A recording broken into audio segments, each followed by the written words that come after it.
All right.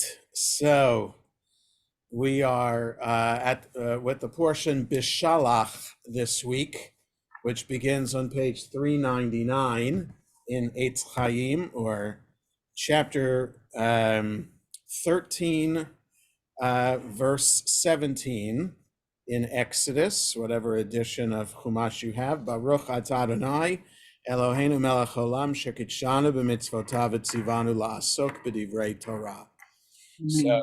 again, we're on 399, and I'll mute all. And if you have a question or a comment at any time, feel free to unmute and interrupt. We left off last week at the end of the portion Bo with the people having just witnessed the 10th plague, the preparation to be protected from it, and for also observing what was then the first Passover in Egypt, and then leaving their homes. And now BeShalach picks up the story of how they left and got to the shore of the sea called Yam Suf, which everybody translates as the Red Sea, but the Red Sea is in the news today. Clearly, the Red Sea was not parted, and what is called the Red Sea is just begins at the bottom of the Sinai Peninsula. And if they were to cross there, that would be an incredible miracle if God parted the Red Sea at that point. Most scholars think that it's some other body of water because it's now on maps that are published in Israel, the Red Sea, where the Houthis are bombing ships, right? And attacking ships in the Red Sea, that on maps in Israel is called Yam Suf, which makes it confusing because here in Exodus, they're at the shore of Yam Suf. So again, most scholars think that it is not what is known as the Red Sea, or in Hebrew, Yam Suf, today on the map. Again, picture in your mind's eye the map of the Middle East, the Sinai Peninsula. So picture there's a little bit of water on the left side of the peninsula and water on the right side. The water on the right side, depending on what map from what country it's published, is either called the Gulf of Aqaba or the Gulf of Eilat. So that's not the Red Sea, but it's the Gulf of Eilat or Aqaba. On the other side, don't know what that's called, but it's where the Suez Canal opens up into some body of water that leads into the Red Sea. So technically, maybe that's the Red Sea there at that point, but it's some body of water that miraculously opened up. Okay, so technically it should be the Sea of Reeds, but everybody calls it the Red Sea. Okay, so now they're marching. They're not marching. They're walking from the land of Goshen to the shore of the Reed Sea, which is clearly what needs to be crossed in order to continue their journey into the Sinai and into the land of Israel. Traditionally, it takes 7 days or 6 days to get to the shore of the Reed Sea, right? If they're leaving on what is the first day of Passover, then 6 days later, what is the seventh day of Passover? That's why this portion is read also on the seventh day of Passover, because traditionally, according to the rabbis, that's when the miracle of crossing the sea took place, on the seventh day of Passover. So it took them a week to get there. No time for bread to rise. They're traveling, which is why they're eating matzah the whole time. And what I want us to look at today is actually the song that the people supposedly sang spontaneously after they crossed the sea. Okay, so if we turn ahead to page 406, what is chapter 15 in the book of Exodus. So I can't tell you if you're not using Eitz Chaim what page it is, but just look for chapter 15. It is in the fourth Aliyah. Okay, so we'll take a look at this. I want us to read it, and then we'll look at the commentary down below to get a bigger sense of this. But I want us to have us think as we're reading through it. Is this something that realistically could have been sung on the spot at the time? Right? In other words, there are poetic people who could, when the Spirit strikes them, come up with a beautiful poem or a beautiful song on the spot. But usually it takes even professional poets and lyricists a little while to write a song. So how long did it take the people of Israel to write this song? Who wrote it? When was it written? Also, was it written right then? Was it written later in Israelite history? So let's read. Az Yashir Moshe Uvenei Yisrael et hashira hazot ladonai vayomru lemor Ashira ladonai ki ga'o ga'a sus verochvo rama vayam. Then Moses sang. Now, there's just an issue with biblical Hebrew, which if those of us who learned modern Hebrew can be confused about. So in modern Hebrew, any verb that is formed in the way like yashir, that's the future tense in modern Hebrew. But in biblical Hebrew, it could be the past tense always. So az yashir could be then Moses sang, or it could be then Moses will sing, right? So if it's modern Hebrew, it's something that's going to happen. Biblical Hebrew, something that did happen. So then Moses and the people of Israel sang this song to God, and they said, saying, I will sing to God because he has, so it's translated here, I should say it's greatly triumphed. It says here triumphed gloriously. So it's a repetition of the verb, ga'o ga'a. It's the same verb, and often in the Torah, verbs are repeated in this way just for extra emphasis. So I will sing to God because God has triumphed gloriously.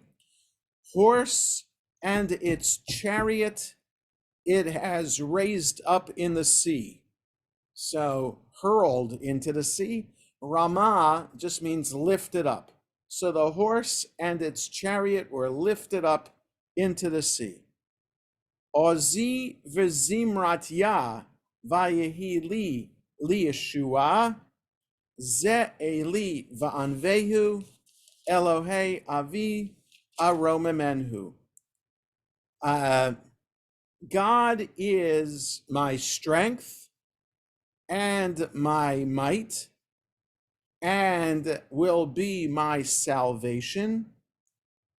This is my God, and I will enshrine him, it says here. The God of he is the God of my ancestors, or the God of my father, and I will raise him up or exalt him. Adonai ish milchama, Adonai shemo. God is a man of war.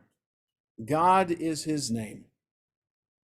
So, The English translation tries to be a little bit less anthropomorphic, but I'm translating it literally. God is a man of war, so it's translated here in Eitz Chaim, God the warrior. So still anthropomorphic, but less so than God is a man of war. Okay, God is his name. Markavot Paro, verse 4. A note also. You see how the verses are printed in the Eitz Chaim. And if you're using Hertz or any other edition, the verses are going to be printed this way, just to show that this is something different. It's not regular narrative, it's a song. So it's printed in this way, but it's also written this way in the Torah scroll. So the printed edition of the Torah kind of maintains for us what the Torah scroll actually looks like. So this is unusual for the Torah. It's the first unusually written section in the Torah. There was a letter or two that could be printed bigger than other letters in the Torah up to this point, but this is the first time that the verses are arranged this way, just to highlight that this is a different section right now, and again, it's a song. So, verse 4, Markavot Paro v'chelo yara bayam umivchar shalishav tub'u b'yamsuf. The Pharaoh's chariots and his army were thrown into the sea, and his choice officers, or the elite officers, were drowned in the Sea of Reeds. 5, Tehomot Yechas Yumu, Yardu Vimitsolot, Kamo Aven. The deeps covered them. They went down into the depths like a rock or a stone. Right? You throw a stone into the water, you hear the plunk or the splash, and you know it's going straight down. Yemincha Adonai ne'edari ba'koach, Yemincha Adonai tir'atz oyev. Your right hand, God, glorious in power. So sometimes, especially in poems, there's a yud added to the end of the word. So it should be ne'edar ba'koach, but here it's ne'edari ba'koach. It's just the poetic form of it. So ne'edar just means glorious. Glorious in power or strength. Your right hand, God, is glorious in strength. Your right hand, God, shatters the enemy. 7, Uverov ge'oncha taharos kamecha, teshalach charoncha yochlemo kakash. Okay.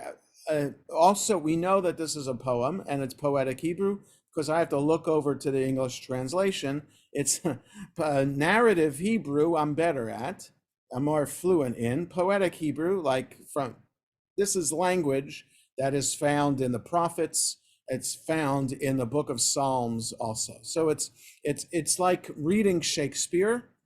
All of us are fluent in English, but if you read Shakespeare, you need a dictionary to help you with some of the words, right? Because it's Old English and it's poetic English. So this is the same with poetic Hebrew, Hebrew of the prophets, Hebrew of Psalms, harder, at more unusual words. You kind of have to, those less fluent need to look at the English translation. So 7, in your great triumph, you break your opponents. You send forth your anger, your fury. It consumes them like straw. So I would say send forth your fire. So like your fiery anger, it will burn it up like straw. Okay, so that's how using straw here makes sense. Fire consumes straw pretty quickly, right? So the fiery anger of God was sent forth to devour the enemy like straw. 8 Uveruach apecha ne'ermu mayim nitzvu kemodneid nozlim kafu tehomot belev yam. With the spirit or the wind of your nose, right? The blast of your nostrils, the waters piled up. So, however, that like there was a wind that came up that caused the sea to split like this. So here it's pictured as God was exhaling through his nose, causing the water to split. Right, the blast of your nostrils, the water piled up, and the floods stood straight like a wall. Nitzvu kamod, yeah. The flood waters stood straight like a wall. The depths froze in the heart of the sea. So it all stood still like that, okay, as if frozen on the spot. Amar Oyev, Erdof Asig, Achalek Shalal, Timla Emo Nafshi, Arik Harbi, Tarishemo Yadi. The enemy said, I'll pursue, I will overtake, I will divide the spoil that my heart desires. I will bear my sword, my hand shall subdue them. Right? So the water split. So now there's no obstacle. The people are there, but the army chasing them, thinking, oh, easy target right now. These are a ragtag band of slaves. We're a trained army. We'll surely overtake them and have our way with them. 10. Nashafta v'ruchacha kisamo yam salalu ka'oferet b'mayim adirim. So you made your wind blow, the sea covered them. They sank like lead in the, I would say, the mighty waters. Here, the majestic waters, because Adir is a nice modern Hebrew name, but it's a like a nobleman, somebody revered like that. So majestic, but also could be mighty. So you caused your wind to blow to cover over, to make the water come back to its place, covering the pursuing army. 11. Mi chamocha ba'elim Adonai, mi kamocha ne'edar ba'kodesh, nora tehilot osefela. We're familiar with this verse. We'll get there. Who is like you among the gods, with a small g, God, who is like you, majestic in holiness, awesome in splendor, working or doing wonders. 12. Natita yamincha tivla emo aretz. You put out your right hand, the earth swallowed them. Nachita v'chastecha amzu ga'alta, nehalta v'ozecha el neve kodshecha. In your love, or with your compassion, chesed, with your compassion, you lead the people that you have redeemed. In your strength, you guide them, nehalta, you guide them in be'ozecha, in your strength, to your holy abode. So neve kodshecha, neve, there are some synagogues that start with the word neve. So neve is abode. So like neve in Bowie, there was neve shalom. There's some synagogues neve tzedek. So just it's a fancier word for, instead of like lots of synagogues are Beth or Beit, house of. So this is a fancier word, neve. So neve tzedek, neve shalom, Beth tzedek, Beth shalom, same thing, but it's just fancier word. So to your holy abode. 14, shamu amim yirgazun, chil achaz yoshvei palashet. The people here, so other nations heard, and then they trembled about what happened here to the Egyptians. Agony grips them. No, agony grips the dwellers in Philistia. So remember that God steered the people away from the road that would have taken them to the Philistines because God didn't want the people to have a battle right away. So that's why the Philistines are mentioned here. They're the closest people outside of Egypt who hopefully would have heard what happened, this glorious miracle, and then that would scare them off. Az nivhalu alufei Edom, ele Moav, yochazemo Ra'ad, namogu kol yoshvei Canaan. So now the word spreads. The Philistines are the closest. Now others. Now are the clans of Edom dismayed, the Edomites. That's the next people that would come along the way. The tribes of Moab, trembling grips them. All the dwellers in Canaan are aghast. So namogu. So just saying that they're, so all the people round about, and these are the nations that we see later in the Torah that they have contact with, and here they should be afraid from hearing the news. 16, tipol alehem, tipol alehem emata vafachad, bigdol zerawacha yidmu ka'aven, ad ya'avor amcha Adonai, ad ya'avor amzu kanita.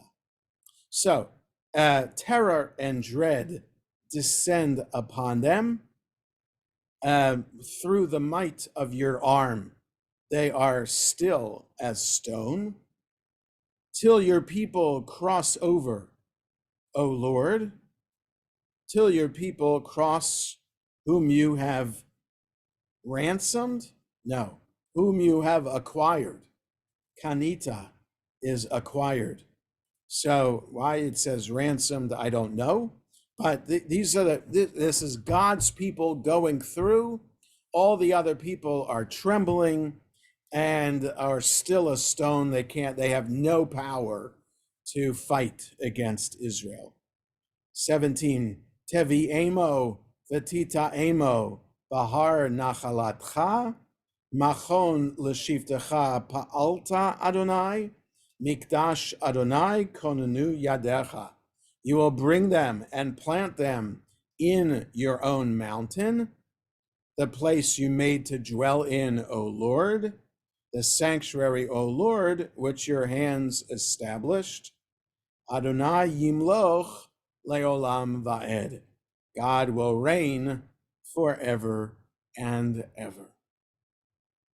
Okay, so as we read through this, we'll take a look at the commentary below the line in a moment. I just again want to reiterate, not exactly a poem or a song that would have been recited spontaneously on the spot. That's what I would argue. I mean, you get some of the greater songwriters, and I could even refer to pop culture people. Like, yeah, if Taylor Swift was there, would she have been able to sing a song like this on the spot? She would have come up with something, but would it have been a song that would endure for the ages, right? So, you think of Broadway musicals, Rodgers and Hammerstein, right?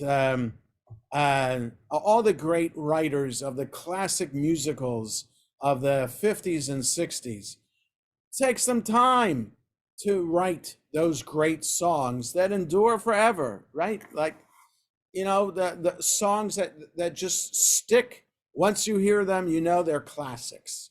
So this is a classic, no doubt. But was it written and sung right on the spot? So clear to me, no. Okay, so just the language being used is clear, because you have an example of a spontaneous prayer later in the book of Numbers, and it's just 5 words that Moses said to God, prayed to God, when Miriam was afflicted with a skin rash, when she and Aaron were gossiping about Moses's wife. So Moses prays to God spontaneously on the spot, a prayer that you would think that anybody could recite on the spot. El na refa na la. Please, God, heal her, please. Okay, so that is something, no great orator is needed for that. But because of the nature of Hebrew, it's a phrase that anybody can recite and can endure and we can remember. El na refa na la. That is something that makes sense to be recited on the spot. This does not. Okay, so that's argument number 1. Argument number 2 about this is the reference to the Philistines. I can say, yes, that makes sense for on the spot. People would know that the Philistines are right there, that anybody growing up in Egypt might know who's round about. But the Edomites and the Moabites and the Canaanites, would the people know about those people? Not sure. And that would be argument number 1 to suggest that perhaps the song was written later, after the people had already had an encounter with the Edomites and the Moabites and the Canaanites. And argument number 3 is that God brought them, or will bring them, to the mountain, to the place where God's sanctuary will dwell. There is no reference in the Torah yet, not until the book of Deuteronomy, about going to Israel and setting up the sanctuary in a place that God will choose. That happens in the book of Deuteronomy. It doesn't happen. We have the building of the Mishkan, but we don't have anything about entering the land of Israel and setting up the Mishkan in the place where God will choose. That happens in Deuteronomy. So a reference here to that holy sanctuary in verse 17 is also gives the idea to scholars that this was written after the fact, and perhaps even at the time when the first temple has already been built. Okay, so there are just arguments for that. So again, it's not new, raising this scholarly perspective, understanding that I don't hold by the traditional Jewish view that everything in the Torah was given by God to Moses at Mount Sinai. Okay, I understand the Torah as a collection of different oral traditions that were edited at some point after the first temple was already built in Israel, or maybe even right before. So the time of King David or later in Israel is when I think the Torah came to be. Doesn't discount the holiness of the Torah and the ancient.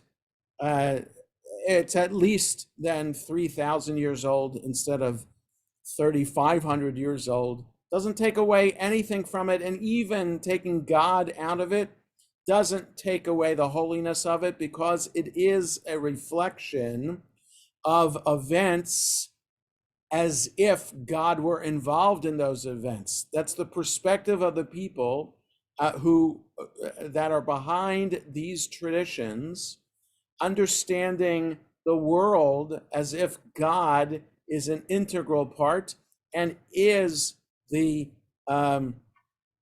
the cause of everything happening. Okay, so that perspective of God comes through loud and clear in the Torah. Okay, so and that's the perspective that the Torah has. That's the perspective that this song has.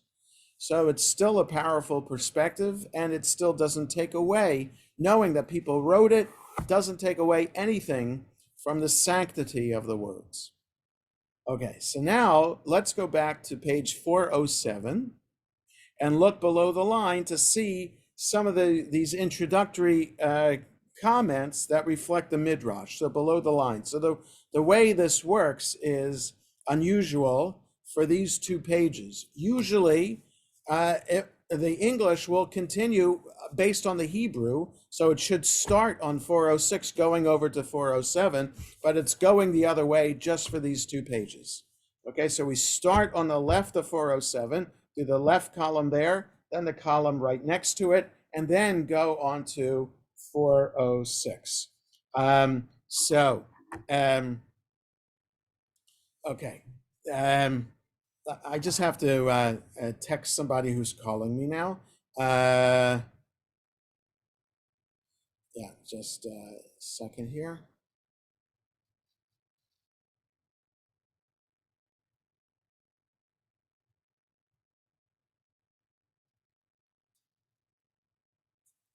Okay, so Moses' song on the left column on 407. Moses' song does not celebrate the splitting of the sea. It celebrates the Israelites' commitment to faith in God after experiencing the splitting of the sea. Right? So it does talk about the splitting of the sea, but it talks about how it's God's salvation, that the splitting of the sea came to save the people and to serve as a sign of God's glorious power. The crossing of the sea is the prototype of the biblical miracle, the one to which Jews have always looked to recall God's intervention on our people's behalf. We can scarcely imagine what it must have felt like for the Israelites, whose lives to this point had been a tale of unrelieved misery, to have events conspire to favor them so spectacularly. Right? We can't imagine the awe that the people are feeling, and the great gratitude, and like, wow, what is going on here? Wow, God is answering our prayers. Moses' song of triumph is traditionally read in the Torah service with a special chant, both in sequence as part of the book of Exodus and on the seventh day of Pesach, the day on which tradition maintains that it was sung, right? So it would go like this. Az Yashir Moshe Uvenei Yisrael et hashira hazot ladonai vayomru lemor. That's regular Torah trop. Hashira ladonai ki gaoga sus verochvo rama vayam ozi vezimratya vayhili lishua ze'eli ve'anvehu Elohei avi varomemenhu Adonai ish milchama Adonai shemo. Okay, that's the way I was taught. That's the way traditionally in Ashkenazi synagogues that we sing the Song of the Sea. Now, not all the verses are sung that way.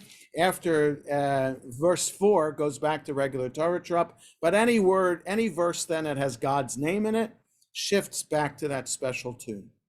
Okay, so that, and then a little bit after the song, Miriam gathers the women around, and there's a verse there about what they sing, and so that's done in that special tune too. So in Ashkenazi synagogues, for we don't know how long, but hundreds of years, that's the traditional tune to sing this. So when we read it this coming Shabbat, we do it that way. And on the seventh day of Passover, when we read this section, we sing it that way as well. So those two times. Now, it's also, now the commentary goes on. The miracle of crossing the sea is recalled in the prayer book just before the Amida prayer on weekdays and Shabbat and festivals. So the page before the Amida begins, in the morning and in the evening service, Mi Chamocha is recited. So not this whole song, but that verse, Mi Chamocha Ba'elim Adonai, that verse from this song, that famous verse from this song, is recited every morning and every evening, right before the Amida. And then also, its placement in the prayer service suggests to the worshiper that prayers may well be answered as they were for our ancestors at the shore of the sea.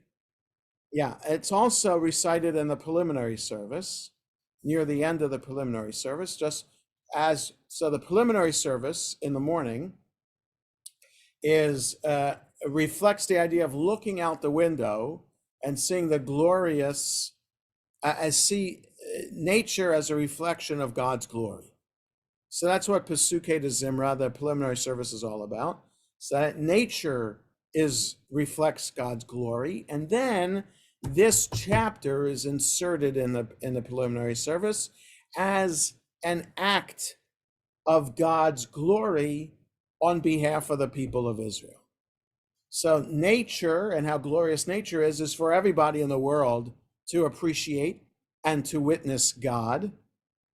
But the Song of the Sea is the example of how God acts in nature, right? Takes a natural phenomena, the Sea of Reeds, and acts on it for the benefit of the people of Israel. So that's why it's inserted in the preliminary services. All of chapter 15 is there. It's referred to in the book of Psalms, a proof of God's caring for the people of Israel. Okay, so this song, chapter 15 here, serves as the basis. We're reminded of it every morning and evening right before we recite the Amida. And we're reminded of it every morning in the preliminary service. Now, I will say this about this. So we have a reference to God as a God of war, right? So whether we take the English translation, the God the warrior, or the more literal translation, God is a man of war, there are moderns, including the editors of the new Lev Shalem prayer book, who suggests, in the conservative movement, who suggests that we might choose not to recite this poem anymore. So there's nothing wrong with the Mi Chamocha line, but perhaps there's something wrong with being reminded of these violent acts that God has done on behalf of the people, causing the army to drown in the sea. God is a man of war. Perhaps moderns think that we should not maintain these images of God anymore. The more we maintain them in the prayer book, the more we are idealizing that aspect of God, and the more we are maintaining this ideal of God in the psyche of our people. And some moderns think, progressive moderns that is, think that maintaining these violent images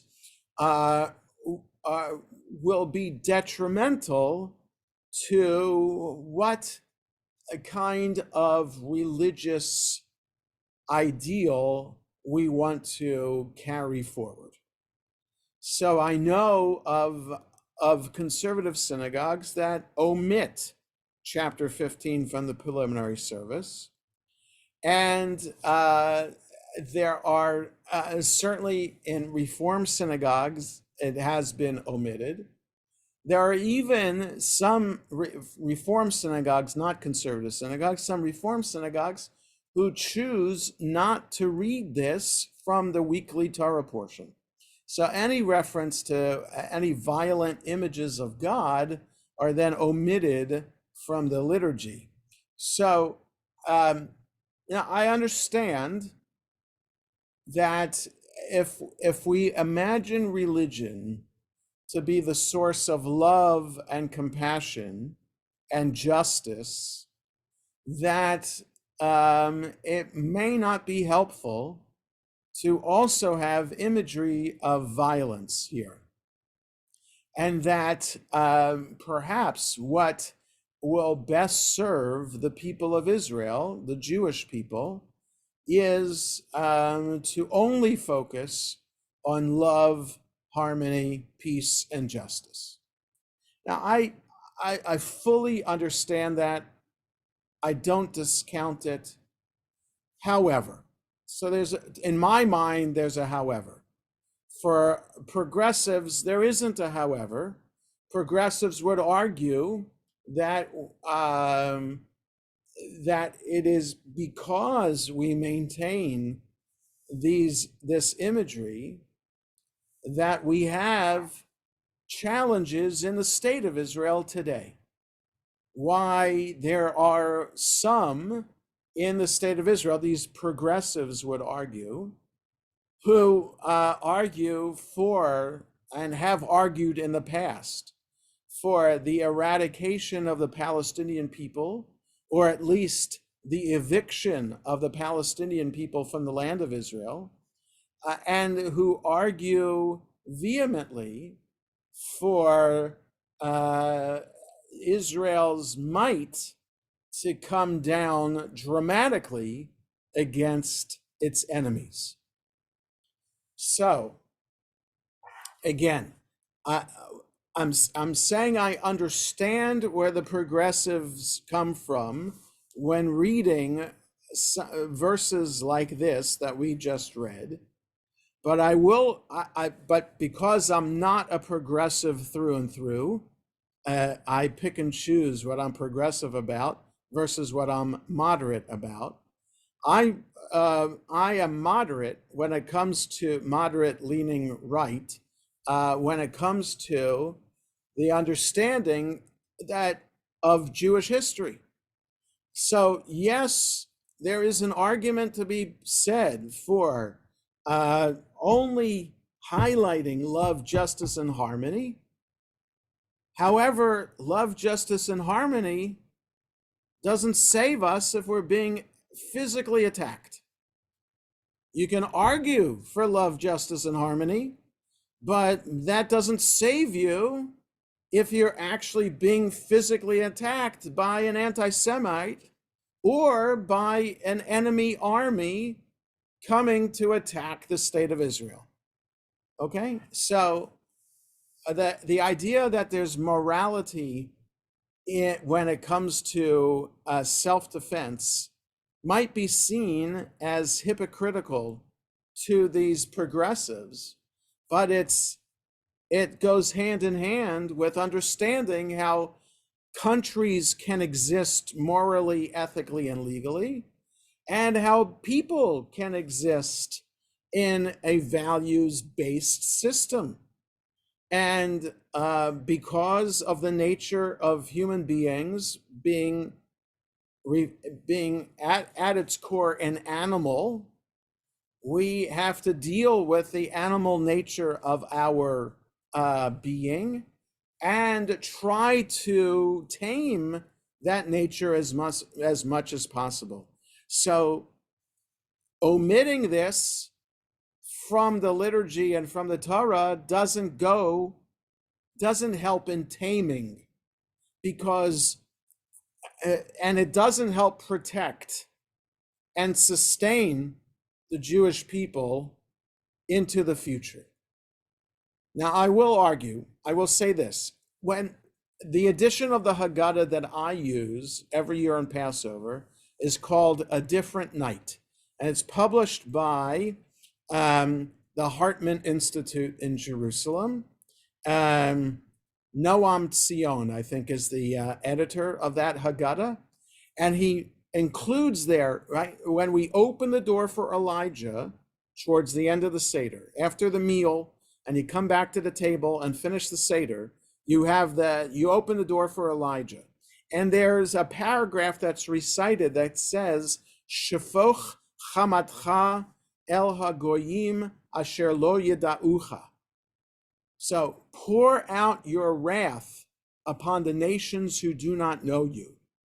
Okay, so that paragraph is there in the Haggadah that I use, but it also offers a positive paragraph which says, Shefoch ahavatcha el hagoyim asher lo yada'ucha.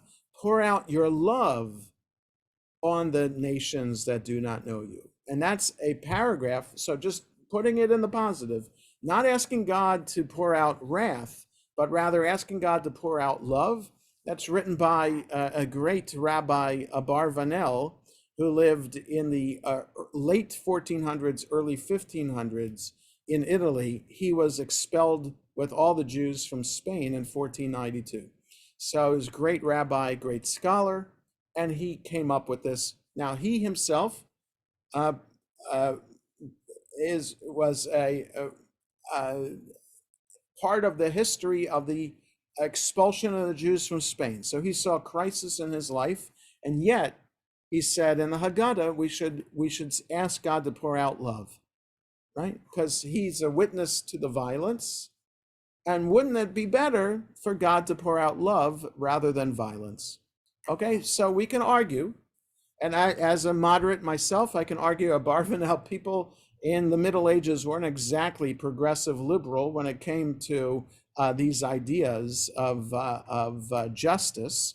So you can make this argument that we should reword some of our prayers to be in this positive. I, however, see the value in maintaining this imagery, but at the same time to teach what this means to our lives today.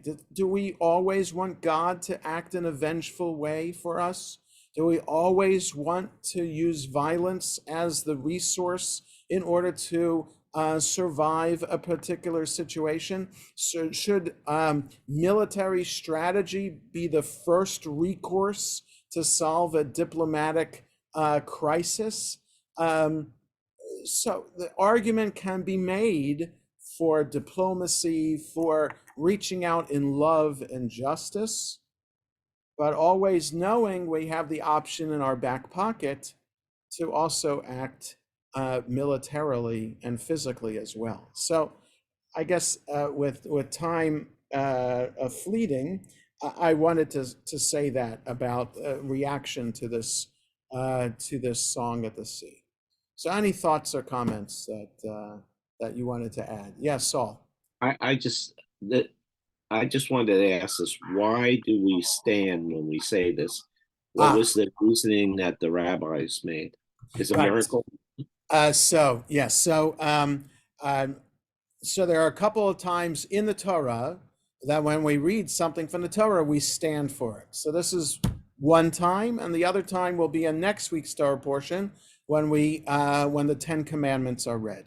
So those two times we stand for. So that also the Ten Commandments is read on a holiday of Shavuot, so we stand for that too. So when these portions are read 2 Shabbases in a row, and then when they're read on Passover and Shavuot, we stand for that too. So for the rabbis, the act of standing up shows respect, and that what is being said needs to be held in great reverence.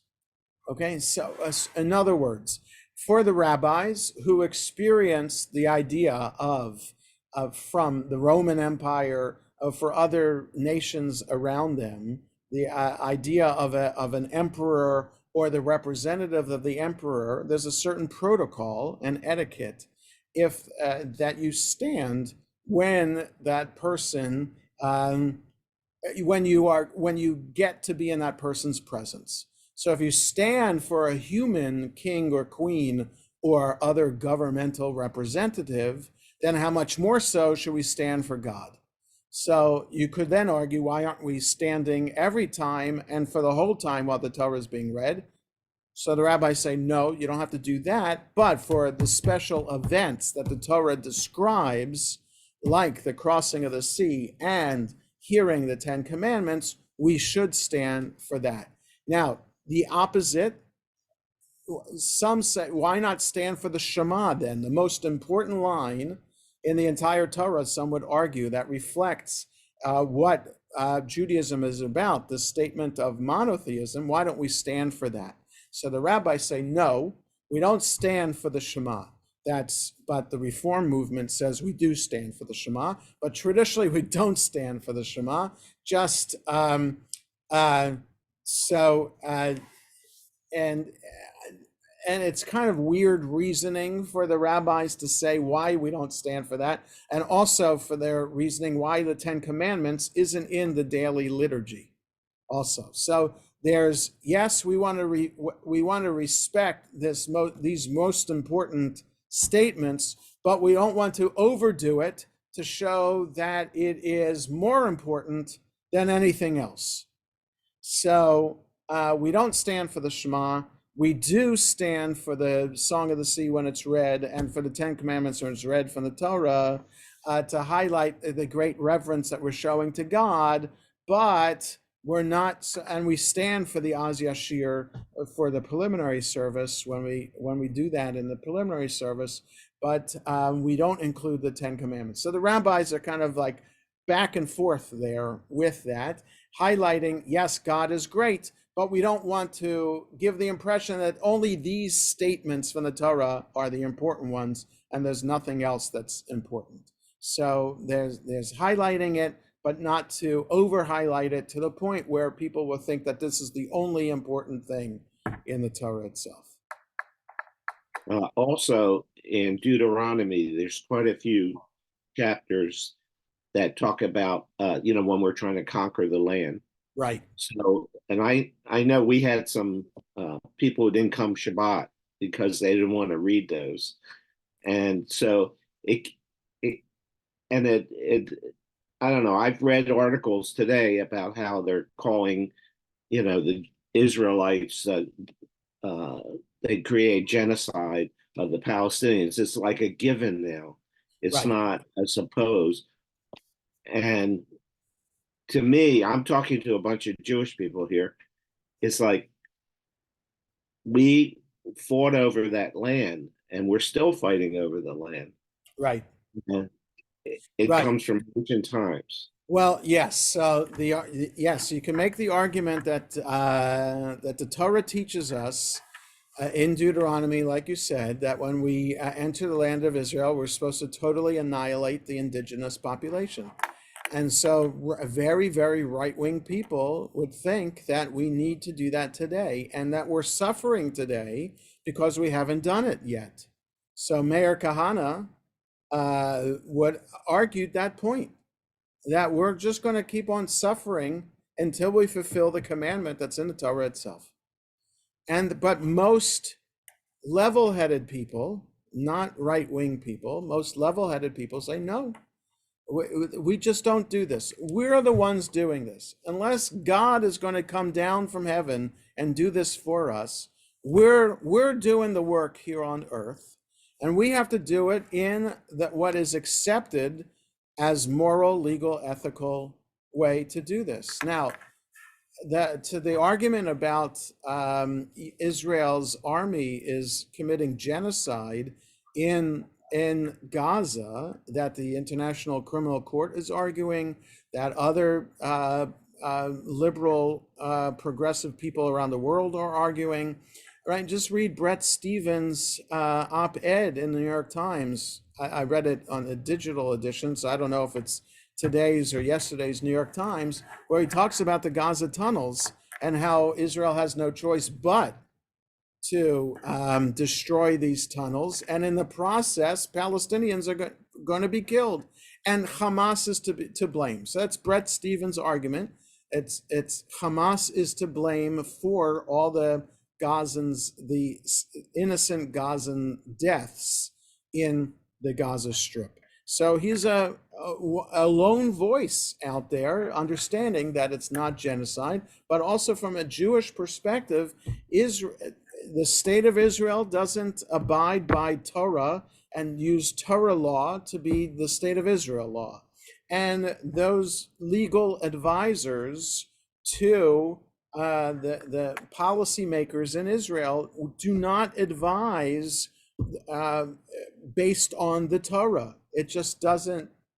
There are ultra right wingers who would argue this, but it is not the mainstream political perspective. And that even the rabbis themselves in the Mishnah and the Talmud said, though they might be praying for God to intervene, they know that this is not the way for people to do it today. All right, we'll stop here for today. Have a good rest of the day, everybody. And we'll see you next week for more Torah study. Take care.